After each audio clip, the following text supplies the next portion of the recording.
Hi, this is Paul Sanneman with Business Success Tips, where we, help you make more money in less time and have more fun. And I've got Derek Issac from Rapid Results, and he's going to talk about, I guess, how to get rapid results, right? So Yeah, he's a cool guy, known for a while. And so, Derek, why don't you tell them a little bit about your coaching, your style, and give us some information that'll change our lives. definitely. Thanks, Paul. Great to be here. Rapid Result Creators is my coaching company. Our specialty is helping contractors, generally doing about $500,000 to $3 million in revenue on the residential construction side. And we help them with their processes, their systems, their standard operating procedures, all those things that are kind of a little boring for a lot of contractors. They don't, I would say a lot boring, actually. Yeah, definitely. So we've built out businesses. We have, the templates, we have the processes, and then we fine tune them to our clients' needs and customize them. We've got, done with you, done for you services, and just pretty much systematize a business. Start with one function, prioritize the functions of, which thing needs to get fixed first, or where's the biggest opportunities. And we work on systematizing that function of your business so that you don't have to do the same thing over and over, and don't have to worry about it. Derek, got a question for you. Yep. What makes you so special? Why, what do you do different than any other business coach out there? I'll say, we're great. We have systems, we have process. So what do you think's your unique niche? What makes you different from the other 1,000 business coaches out there? What do you think? What kind of people you're looking for? What makes you special? Yeah. So what makes me specifically special is I have a good systems mindset and a way of processing things that lends itself well to systematizing and documentation, all that stuff. The approach with our coaching that is a lot different is we've designed our coaching to not, we coach you and help you get the systems in place in your business, but we want to provide as much to you as possible. We call them digital assets. So we are always building new processes, procedures, all these like systems, so that we can essentially sort of plug and play into a contracting business, take all the repetitive work out of systematizing. Well, so give me some example of what those systems might be. Like what kind of a system? Yeah. Either sales system, production system, specifically what digital assets sounds like a cool word, like ChatGPT. Like, so all the ChatGPT emails start, I hope you're feeling well, or something like that. It's got a kind of a standard lot of what's the word for it? It likes to use Boost and Rocket and like all these different kind of things for marketing. But yeah, systems very vague and broad, obviously. Specifics would be like on your employee side, having like employee handbook in place, so that when a new person comes in, you've got an onboarding process to run them through all the steps. Nothing's forgotten. They're quickly spun up with what's important with your company. They know about your company, your vision, your mission, what's acceptable, what's not, with responsibilities, rules, all that kind of stuff is documented, given to them. They can review it. Maybe a team member goes over it with them, briefly. But essentially, you don't have to do that now with every single client. You've just saved a ton of time, and the efficiency of onboarding a new employee is a lot quicker. On the sales and marketing side, technology comes into it a lot. So depending on which kind of CRM, client relationship management software you use, we help fine tune that and figure out a process. Question, do you have there's Salesforce, which is so complicated, nobody's going to figure out. I'm just kidding. And there's like Keep, and was it Infusionsoft, which is called Confusionsoft, I guess. And you've got HubSpot, and you've got, a friend of mine used to be a CRM consultant, right? Okay. So what, do you have any particular one you like or don't like? Because in some of them, they integrate with Buildertrend or Co-Construct or, JobTread. So what's your advice on CRM to your average kind of contractor guy? Yeah, so there's kind of two that I recommend. The first one is HubSpot. It's free, it's good, it's got lots of bells and whistles. If you want to sort of scale it up, the pricing gets kind of high, I guess, depending on... I noticed it gets if you're under so many users, it's really inexpensive, and all of a sudden it goes to $1,500 a month. So if you're not big, it's awesome. Yeah, exactly. And a lot of the guys that I'm with, if they're on the smaller side, usually they're good with that. And even with the free version, like there's a lot to it that can really improve a business. And a lot of guys you're not really using a proper CRM. A lot of them are using more of a project management type software as their CRM. So yeah, HubSpot for if you want like the freebie version with a lot of stuff in it. And then I personally use and suggest for contractors is Go High Level. A lot of agencies will rebrand it because it's white labeled. Actually, we use Go High Level, HubSpot, and Keep. And I'm now trying to figure. I just figured this thing out, and this is very coincidental, right? The meeting before this, some guy pitched me that he can do everything with Go High Level that everything else is doing. I said, hey, if you can integrate email and you can integrate with QuickBooks and you can integrate with Google, Gmail, I'm all up for it. So it may be, maybe getting better, and it's not that expensive. So maybe that's a good thing to use. Yeah, definitely. Always interested in new software. And essentially there is a lot of options. It's finding the right one for you. Those are the two that I recommend. Some guys are already using something. So essentially just knowing and creating processes like the sales process or lead generation. Generally there's steps to it, and those steps can be put into any kind of CRM. Some CRMs will just lend themselves better to certain people or businesses, essentially. So Derek, give me a success story. You don't have to give the names if you don't want to, but somebody you worked with that actually listened to what you said, which is something for a contractor to do, right? Knowing what to do is a lot harder than doing what you know, if you know what I mean. So give me a story, if possible, I realize personally about the names, about where you were able to make a difference in what you did, so our listeners might be able to like implement it on their own, or at least get some sense of what they should do. Yeah, definitely. So a client of mine from Seattle, we worked together for 6 months, and essentially his process was, when he started, he had sort of an assistant, and then he had more or less like one contractor that he worked with that was sort of a subcontractor for him. He's a very much ideas person, not overly organized, and good on the sales and marketing side, which is an ideal client for me. Generally, they've got a lot of business coming in, and now it's too busy, and they need to tame the chaos more or less. So we started working together. Some of the big wins for him was getting just a selection sheet in place, so that when new clients, started their kitchen renovation or whatever, that they would actually have a document with all the selections of, which paint colors are, what type of faucets are we going with, what's the countertop materials. Just did that integrate with like some kind of construction management software like Build-A-Trend or Co-Construct or something? Or so he's a little different than some, because he was using ClickUp. Okay, I didn't even know what ClickUp is. Hey, just learned something. I don't know what ClickUp is. Yeah, so ClickUp is it's a project management software. It's very inexpensive, but it's not catered to construction. That's the difference, as opposed to like a Build-A-Trend or Procore, Contractor Foreman, those ones. So he was using that. I took a look at it. I said, for what you're doing right now, this makes sense. He didn't want to purchase one of the construction focused ones, which I would suggest, but in this case, he wanted to stick with this. So we integrated it with that. And I use a lot of the Google workspace. So we had a Google sheet, and generally Google does work well with a lot of different programs and systems, and you can share it with different people and stuff like that. So that was a big win for him, just having more of the design selections and everything sort of figured out before they pressed go on the renovation, so that the contractor wasn't phoning him and wondering what's this and having to figure out with the client. Did that actually make him any more money or save him any time? Yes, definitely. So that saved him a lot of time. He's more busier now. He actually ended up getting a designer.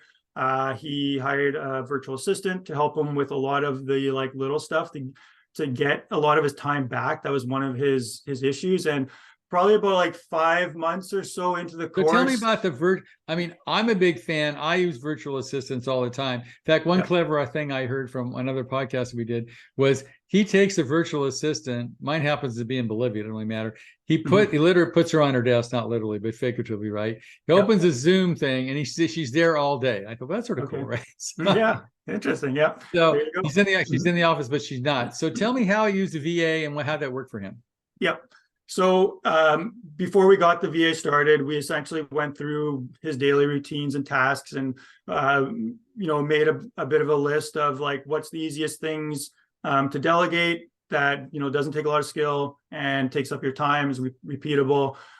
So you had a core tasks in place, and essentially found a virtual assistant for him that worked part-time to start. I don't know how many hours she was What getting, did she do, and how much did she cost? Yes, Sounds so like bad sense. the cost was nominal. I mean, under $10 an hour. I can't remember exactly. I think it was more like between 5 and 7. I don't know. I can't Was it remember. offshore or somebody local? Yes, it was South America. I think Brazil.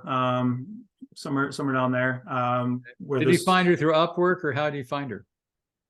That I'm not sure. He already had. We find a lot of those people through Upwork.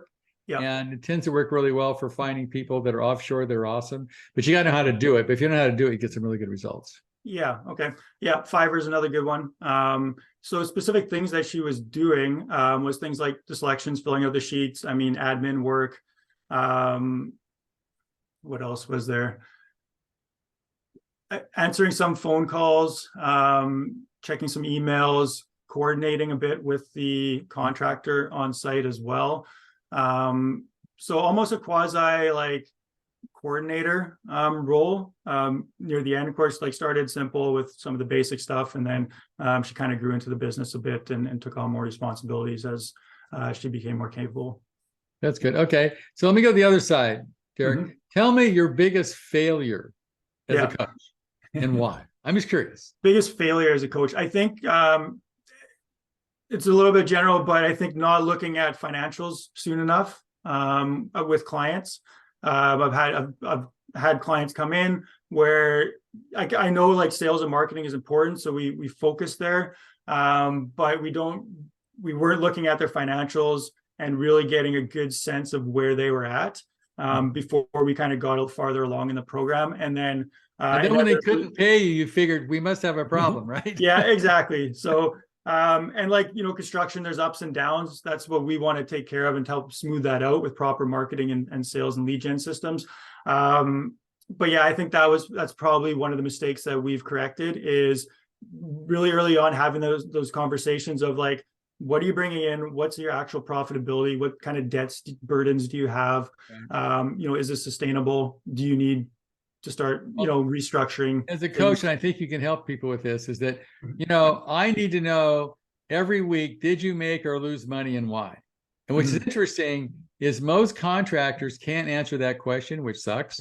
And whereas Taco Bell will tell you, every 4 hours what their labor cost is. And even, what is it? Costco, they do the thing. They know every 3 hours their labor cost, and they either bring people in or send people home depending on labor costs, so they can manage their labor costs. That's the only thing they can manage, right? Is labor cost. Yeah. Yet a lot of contractors probably don't know how much have they made or lost money until taxes show up or something, right? That's sort of the issue, is a lot of them have been running on, the red line so long that they're not really checking financials or not doing proper bookkeeping, and don't really have a sense of where things are at, besides like, I've got a bit of money in my bank account or I don't, right. That's kind of their gauge. Not looking forward or getting a sense of like their business finances, but also the personal finances, because those are often interlinked. They're merged together, absolutely. Yeah. So yeah. Now let's get more positive. What was your biggest success, and what's your poster child going, look what I did for this guy or girl that I can do this for you? Give me some examples. And why? Yeah, I mean, getting back to this example we had before. So in about 6 months, we added on about 4 or 5 new people to his team. We got some HR systems in place, which made things a lot smoother. Better terms for his payments. He was paying a lot of his contractors hourly, which was just like doing more of piecework or actual contracting parts of projects. So that improved his profitability a lot. And after about 5 months or so, he said, don't tell anybody this, but I'm actually not working a whole lot of my business right now, which was which was good news for me because that's what we've been working on. Not that he wasn't working hard, obviously, But but he was working less and making more, right? he had other interests, right, and other business type things that he was interested in and wanting to do, and yeah, we enabled that space for him to pursue other things or be interested in other stuff without being, tied to his contracting business 60 hours a week or what have you, like a lot of guys are. So that was a big success. His profitability was up, and he was working on bringing in more jobs, and he was in a good place. He was a little different than some as well because he kind of wanted to get to a certain point and then he wanted to pursue other businesses, essentially, right. More on the digital marketing side, cool. And sort of have his contracting business as a sort of bread and butter, consistent revenue income. So let's say, Derek, you've worked a lot of contracts over the years. Mm-hmm. If you were going to give the people in our audience, like, well, if you only can do these three things, what those three things are, right? And you're talking to some guy, I don't know if it's on the phone or at a bar or a coffee shop, whatever, Starbucks, you're saying, okay, I'm only going to meet you for the next 30 minutes. I'll never see the rest of my life because you live in, Connecticut and I live here. If you, as a contractor, if you take any three things away from this, our coffee together, these would be the three things that could truly change your business if you'll actually do them. Yeah. So first one, getting back to finances is having your finances in place and knowing where things are at and have consistent sort of real-time financial management, get that system set up. The other one would be blocking time in your calendar to actually work on your business and keep that appointment with yourself. So I generally say at least once per week, if that's a Friday or Saturday, whatever you have to do, but carve out a good couple hours every week that your phone's off, you're not answering. Okay, so be more specific. What does working on your business look like versus working in your business? Give me some examples here. Yeah, so working on your business would be things that you need to improve your business. So that could be figuring out your sales process, maybe creating responsibility and roles for your employees. It could be planning, goal setting, maybe creating organization chart, possibly even just learning new skills that you're going to need, but something that is not just keeping the wheels turning in your business, but actually improving your business. I have an example. I did one of my famous consulting examples was the same kind of thing. I took a guy and I said, look, I took him off the business. I put him in his kitchen and said, dude, we got to do a business plan. We have to do, a cash flow projection. We have to get some numbers down here so we know what the heck we're doing, right? Mm-hmm. And I said, you do not value what we're doing here. And he goes, bullshit. I took off work to do this. Yeah. Right. Mm-hmm. Yeah. Yeah. And that's essentially, if that's how you have to look at it, you need to take off work to go work, on your business, not just in it. And yeah, like a big thing is going upstream as well, where if you've heard the story of, this guy's at the, in the stream, there's these, babies floating down the river and he's jumping in to save each one. And this guy comes up to him and says, what the hell are you doing? He's like, well, I'm saving all these babies. And then the guy takes off running. It's like, where are you going? I'm going to find the guy that's throwing all the babies in the river, right? Right. So you want to go upstream. If you're constantly dealing with the same fires, the same problems, same employees, quitting, not showing up, same, bad clients, you got to go upstream and figure out what's causing this. What can I do inside my business to ensure this doesn't keep happening? What system can I put in place? What process, who do I need to talk to? Who do I need to hire, right? To take care of this once and for all, instead of trying to run around like a chicken with the head cut off and put out all the fires everywhere. So okay, there's a couple. So what's the third one? So one is know your numbers. Second is work on your business and be proactive, not reactive. So what's the third one? I think the third one would be, there's a number of them. One that comes to mind right now is invest outside of your business. So a lot of guys, there isn't really any profit. They put everything back into the business, or they buy a new boat or a nicer home or whatever. And they're wealthy, but they've never put money aside. So invest outside your business, have some holdings, some other outside investments, so that if something does happen to your business, something happens to you or a family member, and you can't continue or whatever, that you know that you have that wealth in investments that's not tied to your business, and you're going to be okay regardless. So long-term wealth planning, essentially. And I would reinforce that, because I've worked with literally, I don't know, 2,000 contractors, a ton, right? Mhm. And most every contractor I know, not all, but 90%, the only reason they could retire was they made the right, either, real estate decisions. I have one guy that they've made enough decisions, so they earned enough money in construction, invested it somewhere else, so they could actually retire. Because it's really hard to sell construction companies, you probably know, right? Yeah, definitely. Generally, most construction companies, once the owner's out, the business is done, right? Like few get to the point. It's one thing I help my clients with, but often the figurehead of the business is the business owner, and without that person, the business sort of ceases to operate. So it's hard to sell something that doesn't operate on its own, essentially. So I'm getting the biggest problem I've had as a coach over the 40 years I've done this. So maybe you can help me help the audience fix it. So if you, let's say, how do you get in shape? You eat right and eat less, and also exercise. I mean, we're done, right? Exercise, eat less, you should be in great shape. America's fat, right? In general, as a group, right? As a country. So obviously everybody knows the answer, nobody does it. My experience in coaching was, I could say, know your numbers, do your marketing, work on your business. I could make them a list of what they needed to do. Getting them to do it was really, really hard for me. So the question I have for you is, how do you get these guys to do it? How do you get them to work on their business? How do you get them to swim upstream and work, proactive and reactive? How do you get them to save some money? How do you actually pull it off as a coach? Yeah, it is challenging. Definitely wide variety of people wanting to do different things. At the end of every coaching session, we do set objectives for the next. I do bi-weekly, so every 2 weeks we're on a coaching session together. At the end of the coaching session, we've gone through whatever we've talked about, and then it's like, these are your objectives for the next 2 weeks.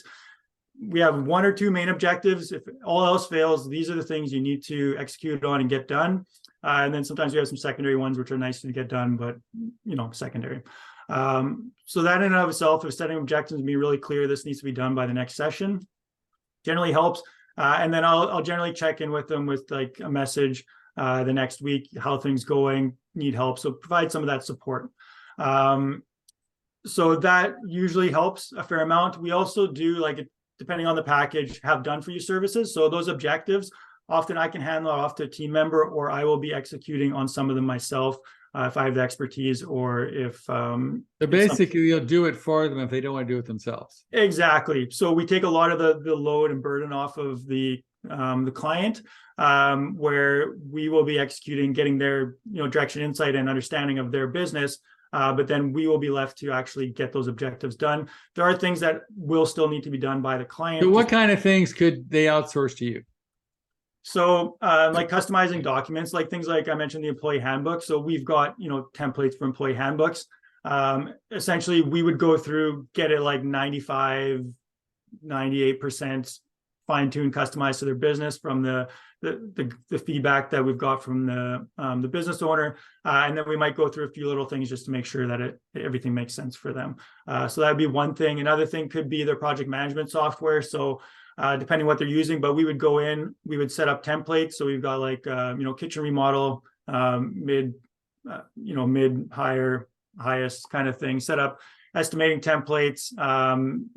Set up different processes in there for their employees, making training videos of their software. So it's really a wide range of different things that we can do, and we focus essentially on one function at a time. So we're not spread over trying to like improve the marketing, improve the finances, this and that. We generally focus in one area 2 to 3 months, and then we kind of move on to another one. So one last question. So my experience is that I could tell some guy to do, like, call architects or whatever else they were supposed to do, Yep. And I would say, do that. I'd say, do that. And I hold them accountable. I think holding them accountable is awesome. It works, but sometimes it doesn't. So what do you do if you're meeting with the person and you gave him his list. It may be, I don't know, if it's calling architects is what I used to tell people, but it could be something like, make sure you see your prospect list, or you meet with your employees, whatever it needs to do. Yep. What do you do if they don't do it?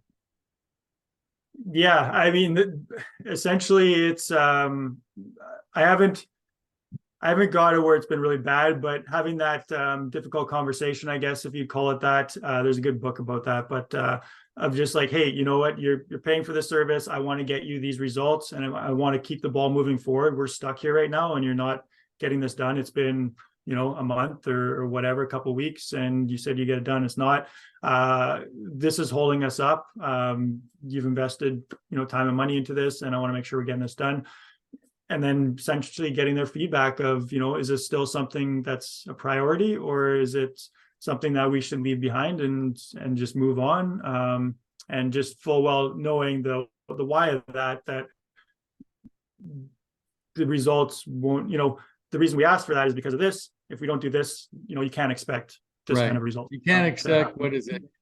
Doing the same thing and expecting different results is the definition of insanity, right? Yeah. And I've never gone this far, but I mean, you could make an agreement of some sort of penalty if they don't get it done, of like, maybe they donate some money to charity or something. If they don't, maybe that, or you can't have ice cream that week, or whatever it is, right? Yeah, exactly. No sprinkles. Something that really matters to them, right? So it's like your kids have to hold them accountable. Well, thanks, Derek. I really appreciate your time. So if anybody listening to this podcast wants to get a hold of you, first, I got quick. Do you charge for the beginning, or do you do a free consultation? How do you begin with people? We have a free business builder call, is what I call it. It's pretty much a free consultation. Learn about your business and tell you about our services and how we can help you. And then, if it's fit, we can move on from there. But that's a first free consultation. Yeah. Okay. So if people want to get a hold of you, Derek, how should they do that? Yeah. Best thing is to go to rapidresultcreators.com. It's our website. If you just search Rapid Result Creators in Google, it should come up. And you can book a consultation call there. You can find out more information. We have free resources for some, free courses and templates and some giveaway stuff. So that would be the best place for them to figure out. Plus, it's got links to our social channels. So yeah, just rapidresultcreators.com. If you want some free stuff or some good advice, that kind of thing, just contact you. One more time, I want everybody to hear this. Where do they find you again? rapidresultcreators, all one word.com. rapidresultcreators.com. Okay. Yeah. So people in the audience, if you want some good results and you're a contractor, you want some good coaching, I think you should call Derek. Derek, thank you very much for being here. I appreciate your insights, and hope you get a lot of people calling you from this, because I think they probably should. Definitely. Thanks so much, Paul. Thank you.